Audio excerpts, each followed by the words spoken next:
네, 좋은 하루 되시기 바라겠습니다. 오늘 말씀은 마가복음 11장 15절에서 16절 말씀입니다.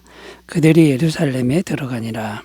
예수께서 성전에 들어가사 성전 안에서 매매하는 자들을 내쫓으시며 돈 바꾸는 자들의 상과 비둘기 파는 자들의 의자를 돌로 엎으시며 아무나 물건을 가지고 성전 안으로 지나다님을 허락하지 아니하시고.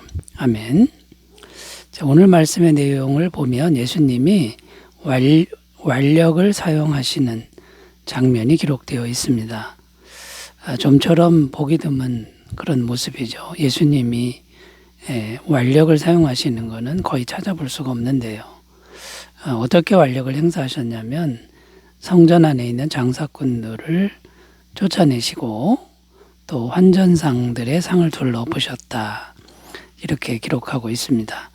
주님처럼 온유한 분이 왜 이렇게 하셔야만 했을까요? 하나님의 성전이 너무나도 더럽혀져 있었기 때문이라는 것입니다. 현실적인 모습을 보면 짐승들의 분뇨 냄새, 그러니까 똥오줌의 냄새, 이런 악취로 성전이 가득했고요. 장사꾼들 때문에 그런 거죠. 장사꾼들의 아우성치는 소리와 또 짐승들의 울부짖는 소리로 성전 안이 너무나도 시끄러웠다는 겁니다. 그리고 영적인 눈으로 보면 탐욕에 눈이 먼 사람들이 그냥 성전 안을 가득 채우면서 그 욕심을 채우느라고 아우성치고 있었다라는 것이죠. 자, 이게 무슨 말입니까? 성전이 더럽혀질 대로 더럽혀졌는데 이 성전이 더럽혀진다면 온유하신 주님도 완력을 사용하신다. 완력을 사용해서라도 그 무리들을 쫓아내신다. 이런 내용이 이제 되는 겁니다. 반드시 하나님이 징계하신다라는 이제 그런 말씀과 같은 말씀인데 예루살렘 성전은 역사적으로 이런 상태가 계속되다가 결국에는 AD 70년에 성전이 없어져 버립니다.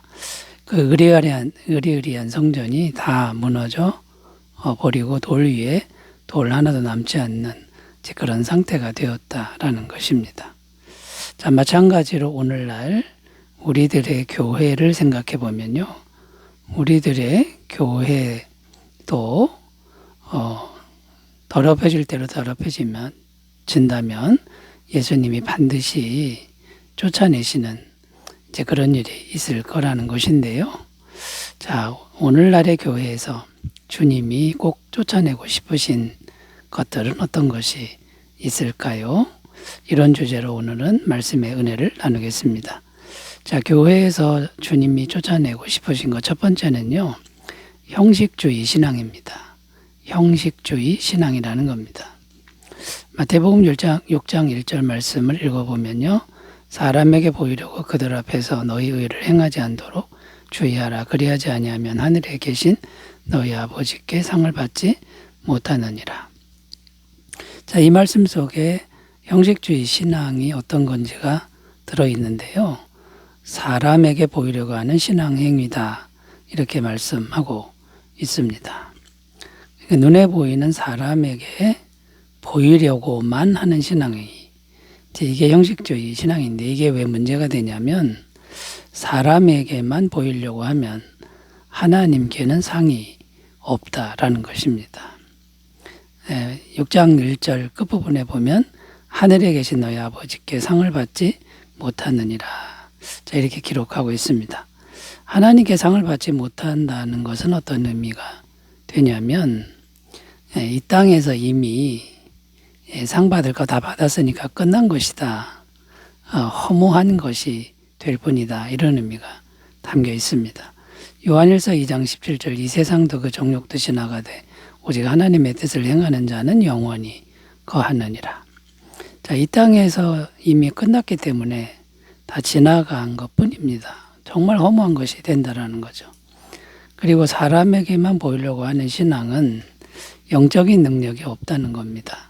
디모데후서 3장 5절 경건의 모양은 있으나 경건의 능력은 부인하니 이 같은 자들에게서 내가 돌아서라. 눈에 보이는 모양은 있는데 눈에 보이지 않는 실제적인 이 경건의 능력, 이것은 찾을 수가 없는 것이 형식주의 신앙이라는 겁니다. 자, 여기서 이제 경건의 능력이라는 게 어떤 건지 우리가 생각을 해봐야 되는데, 이 경건의 능력은 대단한 능력이 아니고요, 자기를 부인할 줄 아는 능력이다라는 겁니다.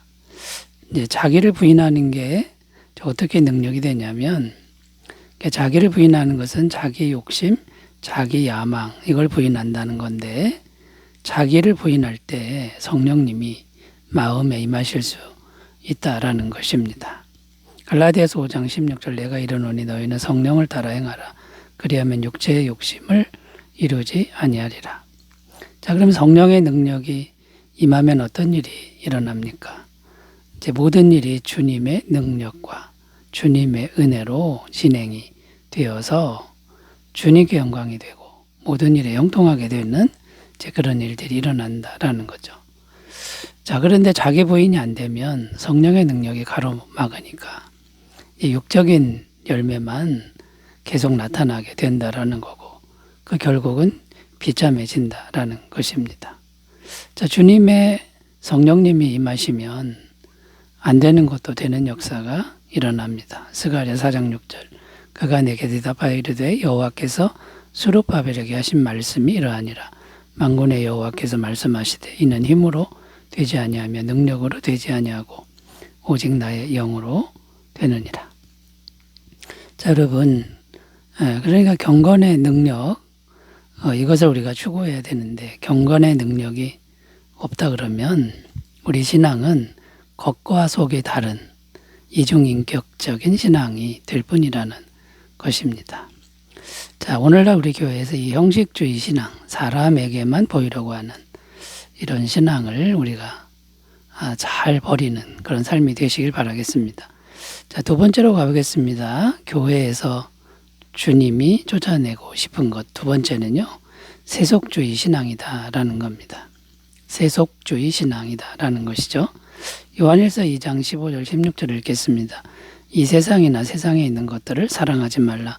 누구든지 세상을 사랑하면 아버지의 사랑이 그 안에 있지 아니하니 이는 세상에 있는 모든 것이 육신의 정욕과 안목의 정욕과 이생의 자랑이니 다 아버지께로부터 온 것이 아니요 세상으로부터 온 것이라. 자, 이 말씀 속에 세속주의 신앙이 어떤 건지 이제 그것이 들어있는데요. 세속주의 신앙의 목적은 세상적으로 좋은 것, 세상적으로 귀한 것을 얻기 위한 것이 목적이다라는 겁니다. 이게 다른 말로는 기복주의 신앙이라고도 이제 말들을 합니다. 같은 의미가 됩니다. 자, 그렇다면 기복주의 신앙은 어떤 것입니까?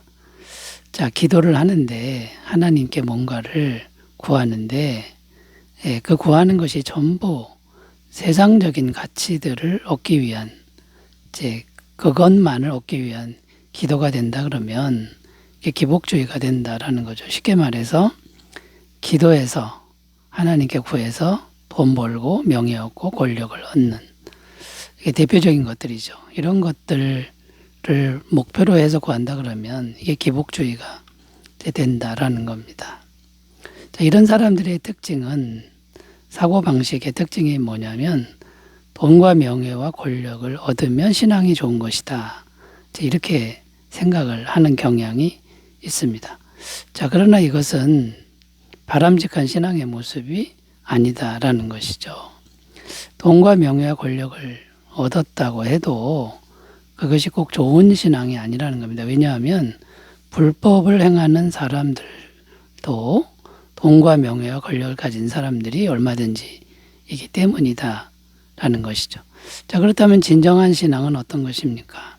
진정한 신앙은 세상의 귀한 것들, 돈, 명예, 권력이 있든 없든 마음 중심이 하나님과 가까운 사람, 마음 중심이 하나님께 겸손하게 복종하는 사람, 자, 이런 마음이 진정한 신앙이라는 것이죠. 마음 중심이 잘못된 거는 좋은 신앙이 아니다라는 겁니다. 누가복음 17장 21절도 여기 있다 저기 있다고도 못하리니 하나님의 나라는 너희 안에 있느니라. 진정한 천국은 마음 안에 있다. 이것을 우리가 꼭 기억하셨으면 좋겠고요. 마태복음 6장 33절 그런즉 너희는 먼저 그의 나라와 그의 의를 구하라. 그리하면 이 모든 것을 너희에게 더하시리라. 자, 이 모든 것은 먹을 것, 마실 것, 입을 것인데 그것은 나중에 구해야 되는 것. 아예 구하지도 않아야 되는 것이라고 말하죠. 먼저 하나님 나라와 의를 이제 구하면 이거는 자동적으로 따라오는 것이다. 이렇게 말씀하고 있는 겁니다.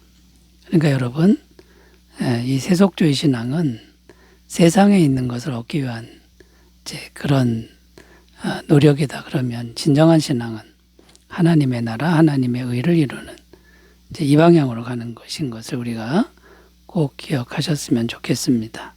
세속주의 신앙에서 벗어나는 은혜가 있으시기를 바라겠습니다. 자, 세 번째로 가보겠습니다. 교회에서 주님이 쫓아내고 싶으신 것 세 번째는 상업주의 신앙이다라는 겁니다. 상업주의 신앙이다라는 것이죠. 디모데전서 6장 5절 말씀 읽겠습니다. 마음이 부패하여지고 진리를 잃어버려 경건을 이익의 방도로 생각하는 자들의 다툼이 일어나느니라. 자, 이 말씀에 보면 경건을 이익의 방도로 생각하는 자들의 다툼이 일어난다. 이렇게 말씀하는데요. 쉽게 말해서 신앙을 이용하여 장사하는 사람들, 이익을 얻는 이런 사고방식이 상업주의 신앙이 되는 것이죠. 자, 구체적으로 어떤 것들이 있냐면 이제 교회 사람들이 많이 모이지 않습니까? 교회 사람들이 많이 모이니까 이제 교회에 와서 교회 사람들을 대상으로 장사를 하는 행위, 이것이 상업주의 신앙이라는 거죠.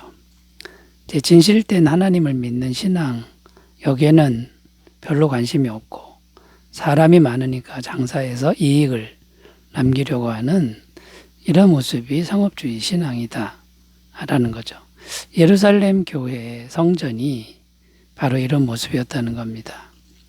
제사를 반드시 드려야 했기 때문에 그것을 이용해서 돈벌이를 하는 이제 그런 모습이었다라는 거고, 환전상들은요, 이방인의 돈은 하나님이 가증스럽게 여긴다 이렇게 주장해서 이스라엘 돈으로 바꿔주는데 엄청난 환전 수수료를 떼었다라는 겁니다. 이런 사람들이 상업주의 신앙을 가진 사람들이라는 거죠. 그러면 성도들만 그렇습니까? 종교 지도자들에게도 이 상업주의 신앙이 있다라는 겁니다. 성도들을 협박해서 헌금을 강요하는 행위, 이것이 바로 상업주의 신앙인데요. 예를 들면 이런 것이 있습니다. 죄사함을 받으려면 헌금을 많이 내라. 또는 영원히 천국에 가려면 헌금을 많이 내라. 이게 전부 잘못된 것이죠. 그리고 먼저 많이 바쳐야 하나님이 복을 주신다. 이런 가르치면 거짓말입니다. 이거는 상업주의 신앙의 대표적인 모습이라고 할 수 있습니다. 바른 신앙은 어떤 것일까요? 바른 신앙은 그 사람의 형편에 맞게 그리고 자원하는 심령으로 하나님께 형편껏 드리는 겁니다. 마음에 구별하여 드리는 것이죠. 고린도후서 9장 7절 각각 그 마음에 정한 대로 할 것이요 인색함으로나 억지로 하지 말지니 하나님은 즐겨내는 자를 사랑하시느니라. 자, 여러분, 우리의 교회 생활, 우리의 신앙의 모습을 우리가 좀 돌아보고요. 주님이 교회 안에서 완력을 사용하면서까지 쫓아내는 그런 세력들이 있다라는 걸 우리가 기억하고 우리는 좀 더 바른 신앙으로 나아가셨으면 좋겠습니다. 기도합니다. 하나님 아버지, 우리가 매일매일 조금 더 바른 신앙으로 나가도록 도와주옵소서. 예수님의 이름으로 기도드립니다. 아멘. 좋은 하루 되시기 바라겠습니다. 감사합니다.